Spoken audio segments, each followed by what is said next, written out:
Okay folks, so last time we identified that these patterns, these Frieze patterns that may or may not be pretty to the eye, are directly linked to triangulating polygons, and the question I was going to attack next, or explore maybe, was finding all of these completeness. So let's get all these things done.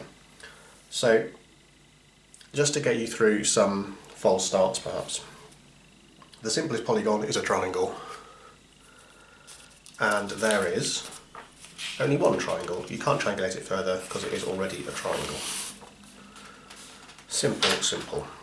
The next simplest polygon is a quadrilateral. I've drawn these regularly just to make it easy to see, but they don't need to be regular, they just need to be convex. And there are two ways of triangulating a square if you care about orientation and things like that. So in a certain sense these are equivalent because they are the same, but if you care about which vertex is 1, 2, 3 or 4, then they are distinct. There are 5 different ways to do the pentagon,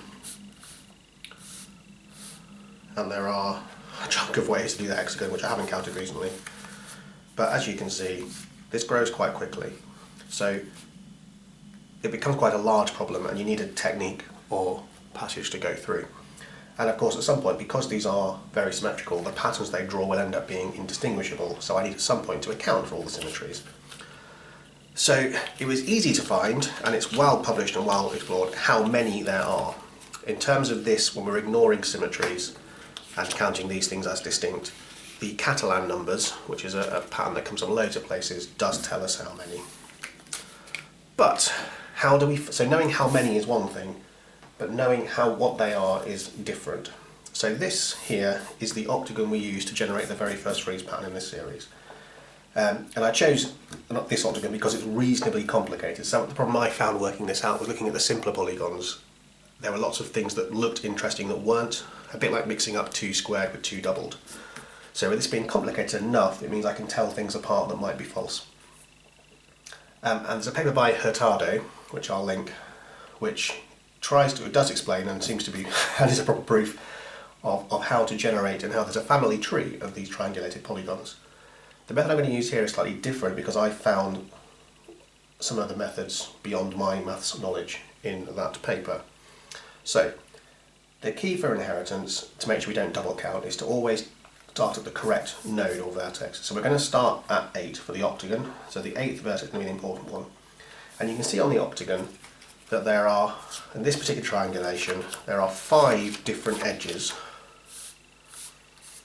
that come from the 8th vertex, which means this is going to produce, using the algorithm that was defined, 5 different children, 5 different nonagons come from this one octagon. So I'm going to start with one of the middle ones because again I think the edge cases are slightly misleading in what happens here.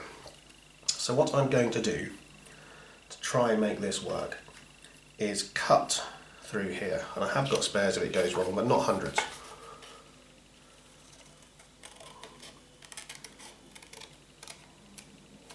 So if you cut that one, you can open this up, maybe I should have cut in full, and this extra edge becomes the 9th edge of a nonagon.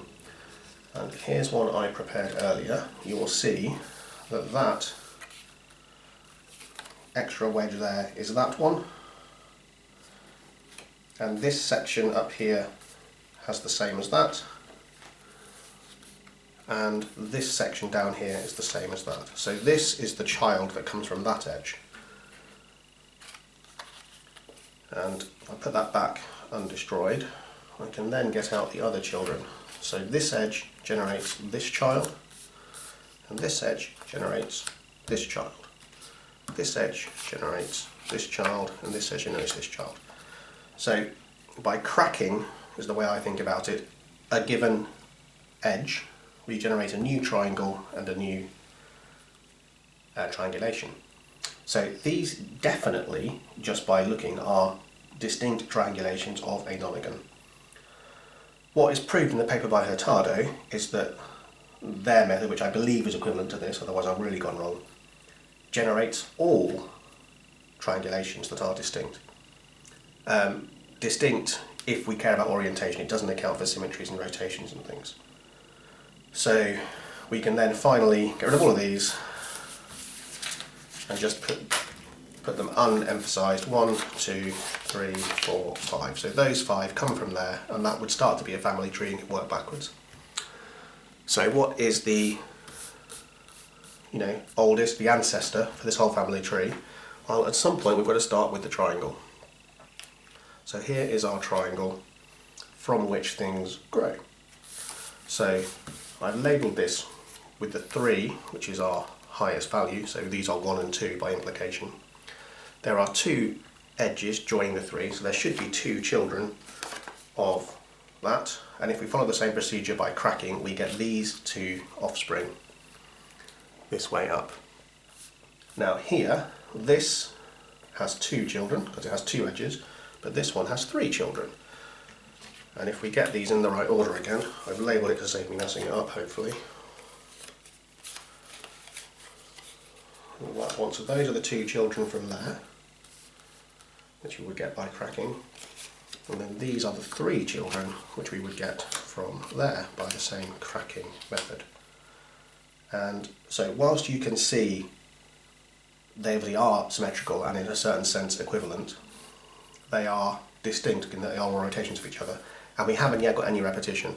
And this holds all the way down. I don't know if I'm going to fit all the hexagons on here, but you can start to get the idea. So this should have 2 children, this should have 3 children, this should have 2 children, this should have 3 children, this should have 4 children. So 2 and 3, 2 and 3, and 4 I think makes 14. So there are 14 of those in this stack, which, if these are ordered correctly, which the first couple are, those are the 2 children that come from there. I'm going to lose these now. So those are the 2 children that come from there. These should all be the children that come from there, and they are. Isn't this going well? So those are the 3 children from that one. And then those are the 3 children, no, 2 children from that one. Then we should have some 4s, we do, there should be 3 children here. So those all come from there. And it gets very messy very quickly, so you can see why this took me a little while to sort out. So this is purely visual at the minute, and of course at some point, if I'm going to do this for all of them in an efficient way, we're going to have to start coding this stuff up and start to use some computing power to make this quicker. And you will notice there's lots of repetition, so there's lots of this zigzag shape. So this zigzag shape there appears in different rotations and appears in different reflections.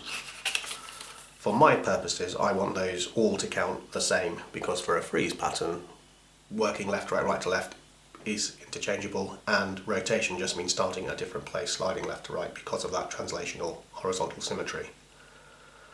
But the main takeaway here is that inheritance method, that from any given one of these we can then generate the next child. So this 6 here cuts off 2 edges, so there'll be 2 children to this one, there'll be 2 more heptagons. And as I said earlier, the total, before we account for symmetry, will be the Catalan numbers, which is a well-studied and well-known piece of maths. So that wasn't something I needed to find. The thing I needed to find was how to generate them all.